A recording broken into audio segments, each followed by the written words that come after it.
Olá, me chamo Giovanni Lima e irei falar um pouco a respeito sobre o movimento das plantas. Esse será nosso tema central para que a gente faça nosso experimento na matéria de prática e experimento da professora Juliane. Para isso, eu preparei essa pequena aula, né, para a gente, antes de chegar nesse experimento, a gente já entender como funcionam os movimentos das plantas. Então, iniciando o assunto, eu pergunto: as plantas se movem? Sabemos que as plantas são organismos sésseis que são presos a um substrato e não têm capacidade de locomoção ou de manipulação de objeto. Entretanto, elas podem realizar pequenos movimentos e cada movimento é denominado de acordo com a sua relação ao meio. A classificação dos movimentos estão divididas em 3 tópicos: o tropismo, nastismo e o tactismo. Os tropismos são movimentos irreversíveis e sem deslocamento, que ocorrem em organismos vivos ou em suas partes devido a estímulo de um fator externo. Quando o movimento ocorre em direção a um fator estimulante, diz que esse movimento é positivo. E quando ocorre em direção contrária, é dito que esse movimento é negativo. O fototropismo é um dos exemplos a ser citado sobre esse movimento, pois ele é resultado direto da ação da alcina sobre a distensão celular e caracteriza pelo crescimento da planta orientado pela luz, podendo ser em sua direção ou contrária a ela, né, como foi dito antigamente. Essa resposta vai depender do órgão da planta, se vai ter uma concentração de alcina grande nesse órgão. Os movimentos de curvatura são explicados pela distribuição desigual da alcina, ficando o hormônio mais concentrado em uma determinada região, do lado não iluminado, ou tanto no caule quanto na raiz, né? No caule, o aumento da concentração de alcina no lado não iluminado promove o alongamento das células nessa face, fazendo com que o caule se curve em direção à fonte de luz. Nesse caso, fala-se que o fototropismo é positivo. Essa curvatura do lado do caule é mais importante para a planta, pois com essa resposta as folhas vão ficar mais expostas à luz e podem receber mais energia luminosa. Já nas raízes, o aumento da concentração de alcina do lado não iluminado promove a inibição do alongamento das células dessa região, fazendo com que a raiz se curve para o lado oposto da fonte de luz. Nesse caso, fala-se que o fototropismo é negativo. Tipo a imagem que estamos... Volta aqui. Igual nessa imagem que está sendo mostrada. A fonte de luz aqui no caule é recebido no lado direito, né? E essa curvatura do caule ele vai para a direita. E como essa fonte de luz está sendo na direita, a curvatura da raiz está indo para o lado oposto, sendo um fototropismo negativo, né? Como foi dito antes. O gravitropismo se trata do crescimento da planta em resposta à gravidade. Faz com que o crescimento seja orientado pela força da gravidade. Quando uma planta se encontra em posição horizontal, o caule dessa planta desenvolve o geotropismo negativo, enquanto a raiz desenvolve o geotropismo positivo. O geotropismo se trata do crescimento da planta em resposta à gravidade. Isso quer dizer que o crescimento é orientado pela força da gravidade. Quando uma planta está em posição horizontal, a parte inferior, tanto do caule como da raiz, apresenta um acúmulo da alcina devido à ação da gravidade. Esse aumento da concentração de alcina determina no caule o crescimento no sentido oposto da gravidade, promovendo uma curvatura para cima.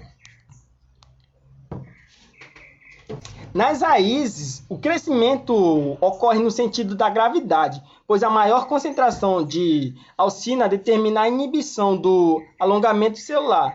Dessa forma, o lado com menor concentração de alcina promove o alongamento celular, fazendo com que essa planta se curve para baixo. Então, onde tem menos concentração, o alongamento da célula vai ser maior. Olha aqui, ó, é notável que essas células estão maior. Meu Deus, volta aqui. Essas células estão maior, fazendo com que essa planta se curve para baixo.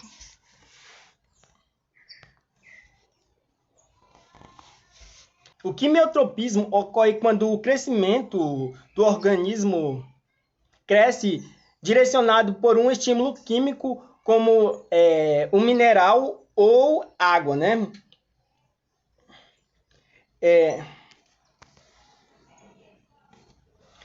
Pode-se notar como um exemplo, né, o desenvolvimento do tubo polínico, que é atraído por substâncias químicas e cresce em direção dos óvulos das flores. Outro exemplo são as raízes, que elas crescem em direção a fontes de águas ou nutrientes. Nesses dois casos, o quimiotropismo é positivo.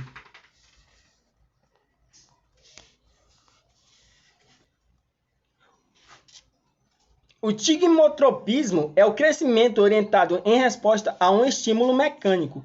Esse movimento acontece quando as gavinhas das plantas trepadeiras, como do chuchu, maracujá, quando essas plantas estão se desenvolvendo, ao elas sentirem o toque de algum suporte, vai fazer com que esse crescimento seja estimulado para que ocorra um crescimento mais rápido.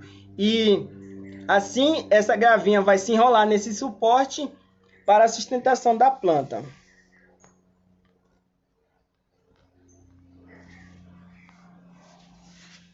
Os movimentos násticos são movimentos reversíveis, sem deslocamento, que não apresentam orientação em relação à fonte de estímulo, portanto, eles não são classificados nem como positivos e nem como negativos. Esses movimentos dependem da simetria interna do órgão, que deve ter disposição dorsiventral, como a das folhas das plantas.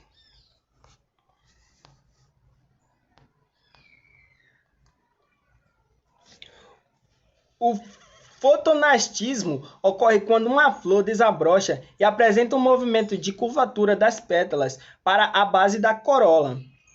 Ocorre um movimento não orientado pela direção da luz, sendo então sempre direcionado para a base da corola. Nessa imagem estão representadas algumas plantas, como as plantas que se abrem durante o meio-dia, na presença de luz, e se fecham-se à noite, como ocorre nas plantas denominadas 11 horas, que é essa figura A. Há também aquelas plantas que permanecem fechadas durante o dia e só vão se abrir durante a noite, como as plantas denominadas damas da noite. Além de algumas espécies de orquídeas, né?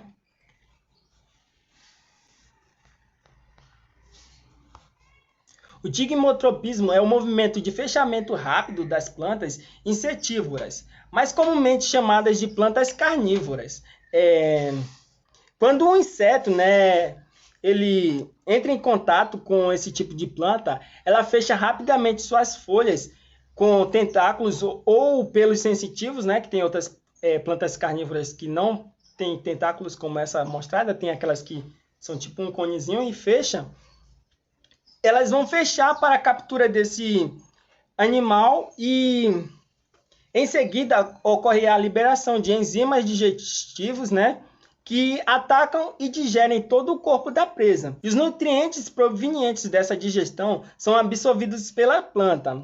Após passado algum tempo, a folha se abre novamente para poder capturar outro animal, O sesmonastismo é o fechamento realizado pelos folíolos das folhas das plantas sensitivas, também conhecidas como dormideiras ou mimosas. Nesse movimento, os folíolos se fecham quando sofrem um abalo mecânico provindo por um simples toque ou pela ação dos ventos e folhas. Esse fechamento se relaciona com a alteração relativamente rápida no turgor das células da base dos folíolos. Os tactismos são movimentos de deslocamentos de células ou organismos orientados pela reação de uma fonte de estímulo, podendo ser positivos ou negativos. Na grande maioria das plantas, o tactismo não ocorre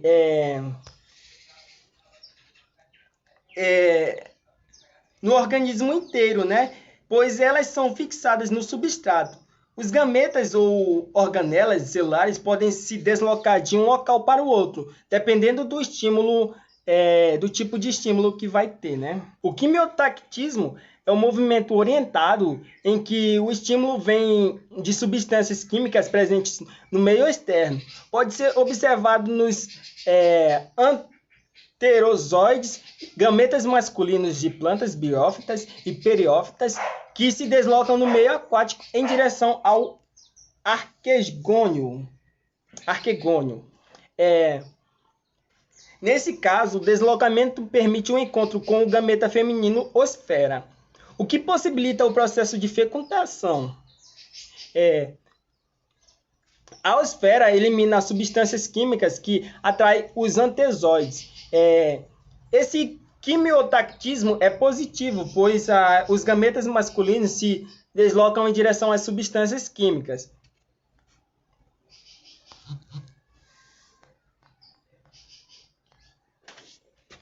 O fatotactismo é um movimento orientado em relação a uma fonte de luz e pode ser observado nos cloroplastos no interior das células vegetais.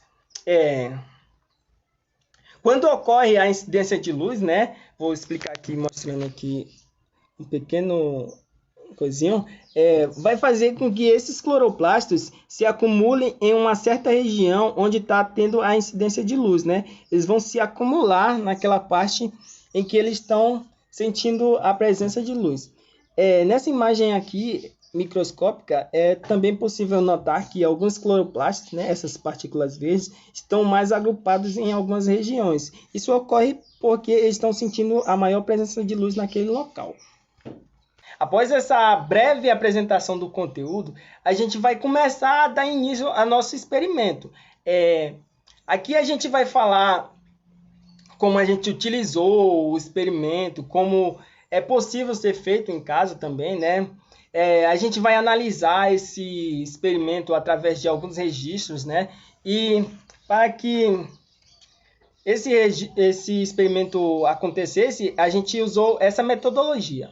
A gente vai observar os movimentos de fototropismo, gravitropismo e seismonastismo, correspondente ao movimento de tropismo e nastismo. Serão utilizados nesse experimento o copinho plástico, sementes de feijão, milho, algodão, terra, água, recursos de fotografia, além do recurso natural, proveniente da luz e do ambiente em que a planta vai ser disposta.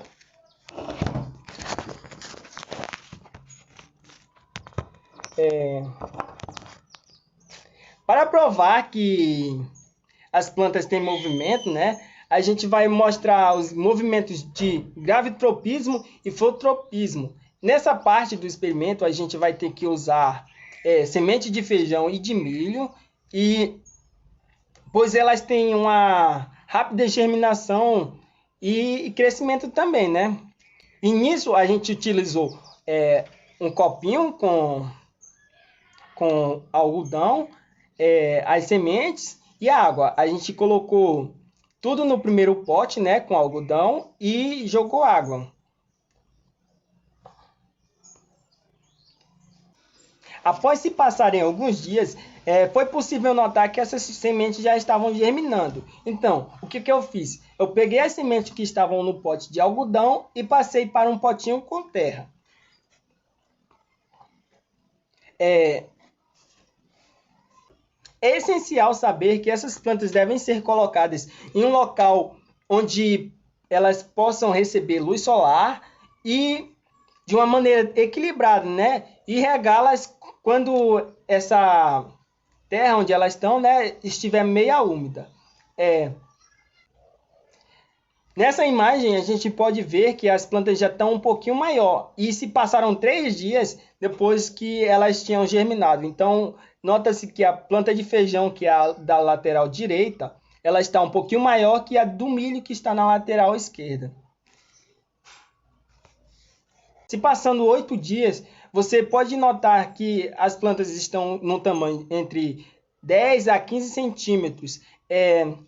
Se você observar e achar que essa planta já está no tamanho ideal para seu experimento, você vai colocar ela na horizontal e esperar para que ocorra a magia. Após um dia eu colocar essa planta, né? Eu coloquei ela de noite na horizontal, passando de manhãzinha, assim. Não chegou a passar 24 horas, mas pela manhã ela estava com a folha dela, ela estava virada para baixo, olha aqui, ó. Quando foi de tardezinha, já quase no final da tarde, essa folha de feijão, ela já está virada para cima, cara. Isso é incrível, porque não se passou nem um dia e após essa planta estar recebendo bastante luminosidade em uma parte, em uma região dela, fez com que esses hormônios de auxina se escondessem, né, da luz, fazendo que acontecesse o alongamento da folha, tendo tanto o efeito da gravidade quanto o do fototropismo. No segundo dia, né, já no segundo dia, se passou mais de 24 horas, foi possível notar que também ocorreu isso na planta de milho, pois ela estava na primeira imagem, você nem nota direito que ela está se movendo. Na verdade, sim, nota-se que houve um pequeno movimento dessa planta aqui. Mas no segundo dia já é mais óbvio, porque ela está mais para cima do que antigamente. E também foi possível notar que a planta de feijão, ela também, as duas folhas dela já estavam para cima. E houve uma curvatura. No terceiro dia também é possível notar essa curvatura nas folhas, né? E mais algumas folhinhas de milho estão para cima, né? No quinto dia, foi o último dia do experimento, foi possível notar bastante, no quinto dia, que foi o último dia do experimento, foi o dia que mais se notou o efeito da gravidade e do fototropismo no milho, né? Porque ele estava meio que... Alguns subiam, outros não, né? Eles não recebiam bastante luz e nem o efeito da gravidade estava afetando muito esse milho. Após os outros milhos de cima receberem essa luz, deu mais a possibilidade dos milhos de baixo, né, receberem também. Assim, eles foram subindo. Isso ficou bastante visível, né, no milho. E no pé de feijão, que é uma planta que precisa de um suporte, foi possível notar que houve uma curvatura bastante singular aqui na parte onde fica a sua folha. Tipo, ela teve bastante mesmo, ela estava reta e ela ficou num sentido de 90 graus. E nas plantas de milho, esse desenvolvimento dela foi mais no sentido da parte do caule e raiz, cara. Isso é incrível. Já na planta que precisava de suporte, ela teve essa alteração na parte onde tinha folhas, né? Então ela recebeu mais o fototropismo do que o efeito da gravidade, que no caso dos pés de milhos teve mais o efeito da gravidade do que o efeito do fototropismo. Também teve o efeito do fototropismo, mas é mais possível notar que esse direcionamento foi possível na região do caule e não das folhas.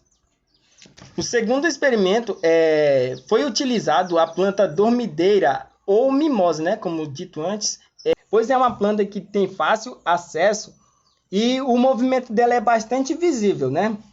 E para esse experimento eu fiz um pequeno vídeo e nele tem uma complementação falando um pouco mais a respeito de outra planta. E para finalizarmos o nosso experimento, eu trouxe um vídeo a respeito das mimosas, ou conhecidas também como dormideiras.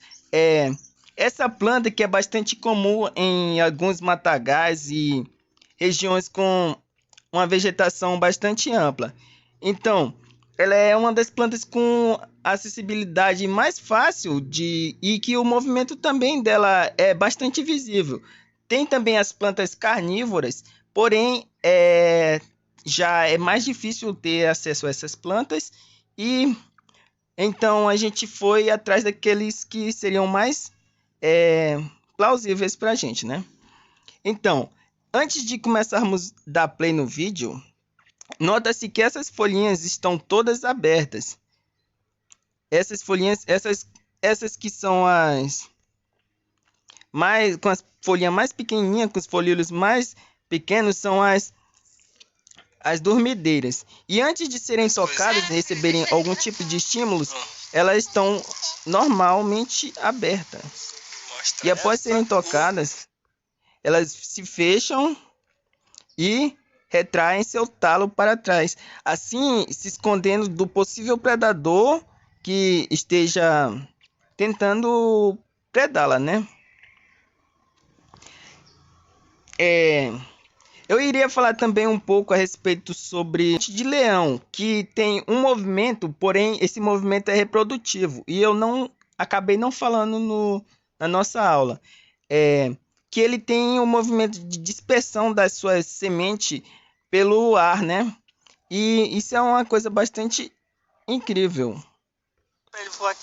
Após a gente dar um grande peteleco nela, olha aí, não deu de ver claramente, mas dá de ver que há uma dispersão dessas sementes no ar, olha aí, bem vagamente se vê. Então eu não resolvi falar desse tipo de movimento no vídeo. Na videoaula, né? E eu fiz ela somente no experimento.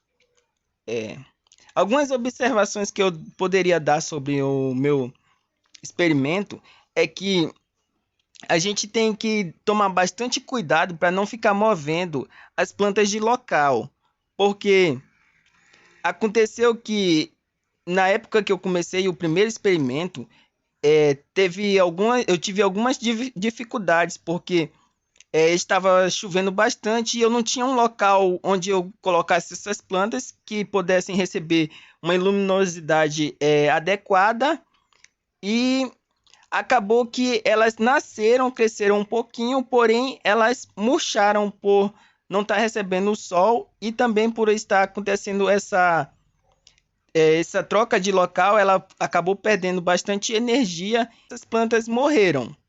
Então, o que aconteceu? Como eu consegui fazer esse experimento? Na verdade, eu pedi a ajuda de uma pessoa da faculdade e ela plantou lá na casa dela, porque aqui em casa não tinha como plantar, porque tinha os meninozinhos que iam mexer. Aí, por isso que eu ficava nesse movimento de colocar a planta em um local e tirar, porque se eu deixasse lá o tempo todo, os meninos iam lá e mexia. Aí, então eu pedi para uma amiga, aí ela fez lá na casa dela o experimento e ficava me mandando as fotos. E isso afetou um pouco o desempenho do meu trabalho, porque eu não pude gravar, fazer vídeos assim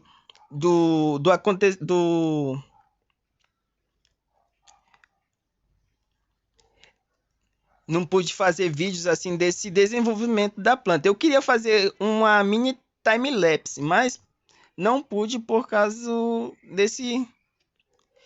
Eu queria fazer uma mini time-lapse desse experimento, mas não pude fazer devido a essas ocorrências. Eu gostei bastante de fazer esse experimento, de fazer a aula, de ler, de estudar sobre o assunto.